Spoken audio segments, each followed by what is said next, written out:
جوانین کرد جوانین روجاوا دسری داوی تجریدال سروکتی کنها آنگو او قصالتی مشاندن هم شرمزات کن ددن خویا کردن کو اف تجریدا نجبو کسایت یا فیزیک ریبر آب یا جبو تفگیر و پارازنامه کنها بلاف کردن او قصنا ملت جبو ملت پیگی آزادی خو سرویت تجرید کردن دخوازن دریا ریبر آب و فیزیک ریبر آب را ملت کرد آنجی ملت روشلات ناویر را بدن خویا کردن کو ام نتکسن ام تجاریش نکن بگن آزادی خواه لی ام وک جوان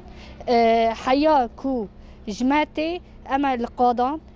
ده پروردان دا پروردین بردوزی دا لدا خویانیان لحر داری آنگو کپیگ آستا شهر اما شهر که جبوی تجریده بشکینن و جوان را بیجن تجاری نکنن آزادی آمه تاری بکن ده سری دا ایسان شروعه بکی کو روکتیش بو جنه چکر آنجی چه فکر بلاف کر ما دیدی که رو جن بری دا چاوا جن هاتبو تونده کرن جا عالی مرد جا عالی دولت جا عالی مالبات دا جن وک انسان که تنه بو یعنی تمافی خودنا و جواب که دا مالبات دا تنه بو لی اما سروکتی جوان را راستیا جنه حقیقتا جنه درخسته هولی کچاوا مر با آزاد به مافی خواکانه جیان بکی او جی جنه جبو نویجی مثلا از وقت جنه که کرد یا جی جنه که جوان جی همو جیهانه را یعنی به طایبت جی دجمن را کانم بدم ناس کرن کچا و انها جن ده جبهان دا برخواه ده کچا و دقادین بردوزی دا برخواه ده دسازین مدنی دا برخواه ده و به آزادی آخواه والله ام دبیجن وقل کوبانی ام دبین ناش تجریده ناج ام ببیجن نه آزادی سروکا فیزیکی ام دخوازن آزادی سروکتی یا فیزیکی ببه جبر کو سروک هلبت آزاده د ملی بیردوزی دا د ملی رامان و فکر دا لی ام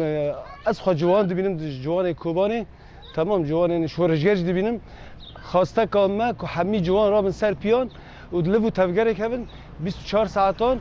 حتی که تجریده سروکتی را به و خواسته که دویامین ام سر آستگی روژاوا ام پیام خواه بشینن حوال می ایچیای آزاد حوال می حریم ام میدی اموانجی پیروز دکن لی خواسته که ما پیویسته که ام سر خواه وصا پرتر بسگرن و ام بشوپین روشا سروکتی